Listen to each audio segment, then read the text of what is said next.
आज रात थी ज्येष्ठ कृष्ण अमावस्या की।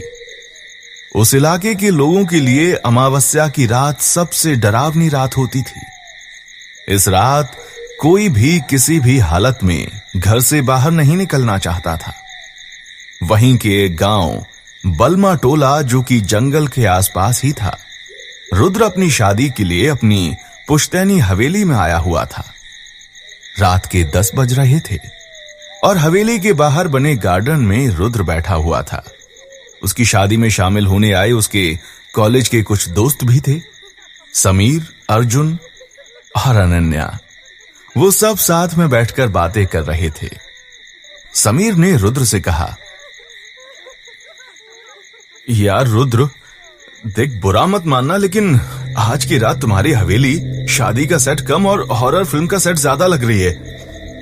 तभी एक हाथ में लोहे का डंडा और हल्दी लगे लोहे के लोटे में पानी लिए राम काका बाहर आए और रुद्र और उनके दोस्तों से बोले, समीर बाबू, आज की रात तो मुझ जैसे बूढ़े को भी डरा रही है यह हवेली, और आप तो ठहरे शहरी बाबू। रुद्र बाबू, रात बहुत हो गई है, मालकिन बोल रही हैं, अब तो अंदर आ जाइए।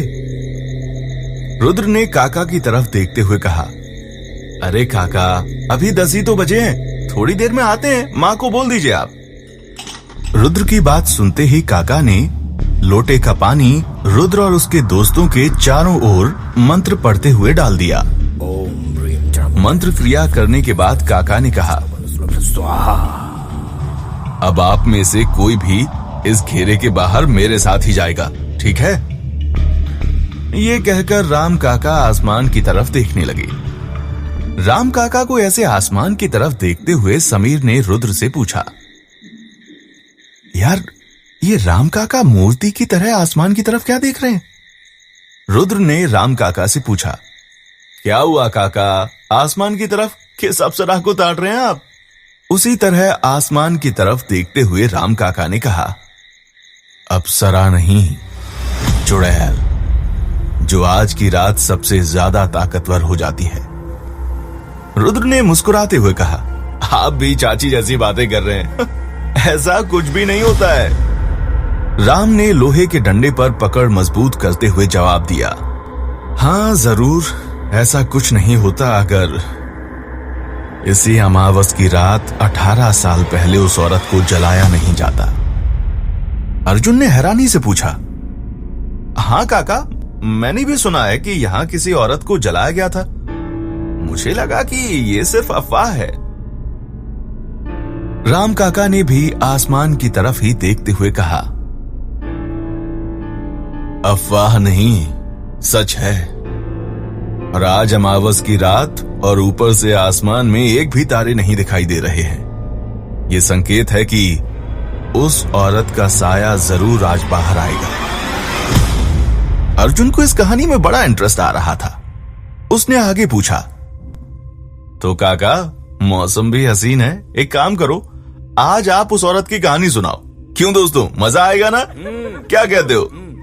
अर्जुन की इस बात पर राम काका ने आसमान से नजरें हटाकर अर्जुन की तरफ देखते हुए कहा, मजा नहीं, सजा हो जाएगी, और मैं उस रात की कहानी आज नहीं बता सकता। अगर आज मैंने वो कहानी बताई तो देखना, आज वो यहां जरूर आएगी। और सोचो, अगर वो सामने आ गई तो आप क्या करोगे? मेरी मानिए, मालकिन कब से बोल रही हैं, रात बहुत हो गई, अंदर चलिए रुद्र बाबू। राम काका के मना करने के बावजूद अर्जुन ने जोर देते हुए कहा, अरे काका, कुछ तो बताओ, उसे क्यों जलाया गया था? किन लोगों ने जलाया था? और जलने के बाद भी क्या सच में वो किसी को दिखाई दी है? दूसरों की छोड़ो, क्या आपने कभी उस औरत को देखा है? मतलब उस औरत के भूत को? अर्जुन के इन सवालों पर राम काका के माथे पर पसीना आ गया। उन्होंने लंबी सांस ली और बोले, देखो बेटा, मैं सिर्फ इतना बता सकता हूं कि 18 साल पहले आज ही की रात इस इलाके के 3 गांव, मेघ, दास और बलमा टोला के सरपंचों और उनके आदमियों ने मिलकर उस लाल साड़ी औरत को इसी जंगल में पेड़ से बांधकर चलाया था। अजीब सी दहशत वाली रात थी वो। जंगल में मशाल लिए लोगों की आंखों में अजीब सा गुस्सा था, और जब उस औरत को जलाया तो वो अजीब तरीके से चीखी थी। उसकी चीख आज भी कभी कभी गांव वालों को सुनाई देती है।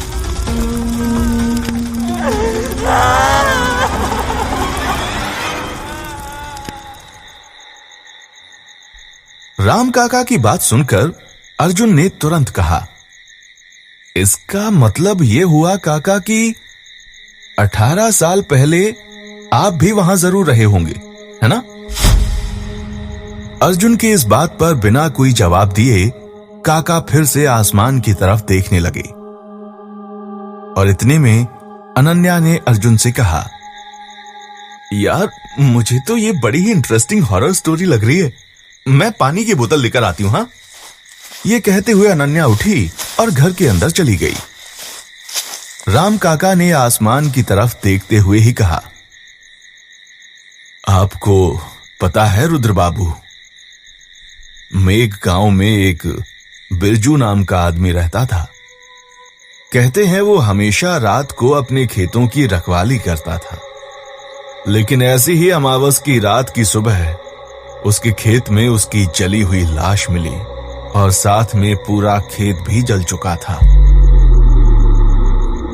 कहते हुए राम काका ने अपनी गर्दन घुमाई और अर्जुन की तरफ देखते हुए बोले, और ये सब उस जलने वाली रात के ठीक 1 महीने बाद, यानी उस औरत की मौत के बाद पहली अमावस को हुआ था। मतलब ये सब उसी औरत ने किया था। राम काका ये सब बता ही रहे थे कि तभी एक जोर से चीखने की आवाज आई।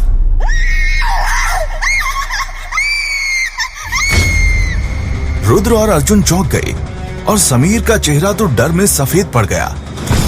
राम काका का ध्यान अनन्या की खाली कुर्सी की तरफ गया। मैंने मना किया था ना, जिसे भी जाना हो मेरे साथ जाए। इसके बाद सभी उठकर राम काका के साथ उस तरफ भागे जहां से चीखने की आवाज आई थी। घर के दरवाजे के सामने सभी पहुंचे तो देखा अनन्या जमीन पर बैठी हुई थी और पूरा पानी नीचे फैल गया था। राम काका ने तुरंत लोहे के लोटे से पानी निकालकर अनन्या के चारों ओर डाल दिया और रुद्र ने उसे उठाते हुए पूछा, क्या हुआ? तुम चिल्लाई क्यों? हाँ? अनन्या ने रुद्र की तरफ देखते हुए कहा, मैं पानी पीते हुए सीढ़ियों से उतर रही थी कि तभी मेरा स्लिप हुआ, या पता नहीं, ऐसा लगा जैसे किसी ने मुझे पीछे से धक्का दिया हो और मैं कुछ समझ नहीं पाई, फिसलकर नीचे गिर गई।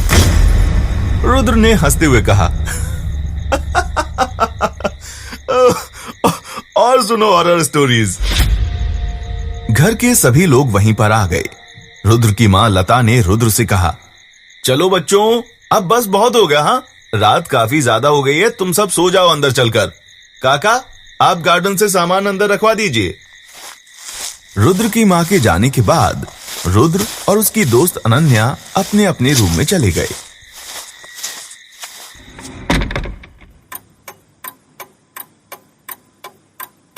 रात के 12 बजे तक सब सो चुके थे, लेकिन रुद्र आधी नींद में बार बार करवटें बदल रहा था। उसके माथे पर पसीना था। बंद आंखों से वो देख रहा था कि वो एक सजे कमरे में दूल्हे के ड्रेस में खड़ा था। उसके सामने एक सजे हुए बेड पर मुंह ढककर एक लड़की थी जो कि दुल्हन के लिबास में थी। आगे उसने जो देखा उससे उसके माथे पर पसीने की और बूंदें बढ़ गईं। रुद्र के बाएं हाथ में एक चाकू था।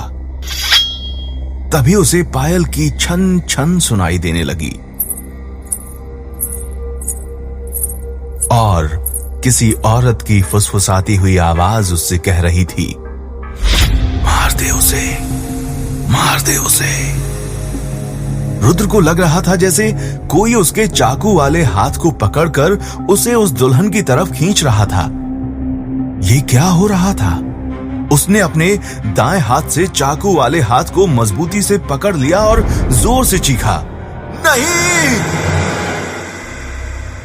अब उस औरत की आवाज में एक अजीब सा गुस्सा आ गया और वो चीख रही थी, मार दो उसे, मार दो उसे, जल्दी मारो। वो पायल की आवाज अब नगाड़े की आवाज में बदल गई थी।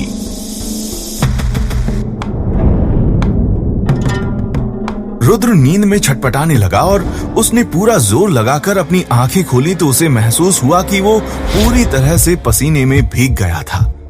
उसके बाल बिखरे हुए थे।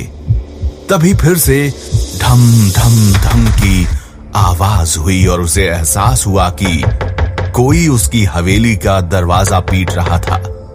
रुद्र अपने कमरे से निकलकर दरवाजे की तरफ बड़बड़ाते हुए जाने लगा। सिर्फ अनन्या पर ही नहीं, लगता है मेरे ऊपर भी हॉरर स्टोरी का इफेक्ट होने लगा है। फिर वो घड़ी में देखते हुए खुद से कहता है, रात का 1 बज रहा है, इतनी रात को कौन आया है? तभी एक बार फिर से दरवाजे पर ठक ठक की आवाज आती है। रुद्र को समझ नहीं आता कि आखिर इतनी रात को कौन हो सकता है। वो अपने चेहरे के पसीने को हाथ से ही साफ करते हुए दरवाजे के पास जाता है और जैसे ही दरवाजा खोलता है वो देखकर हैरान रह गया। सामने उस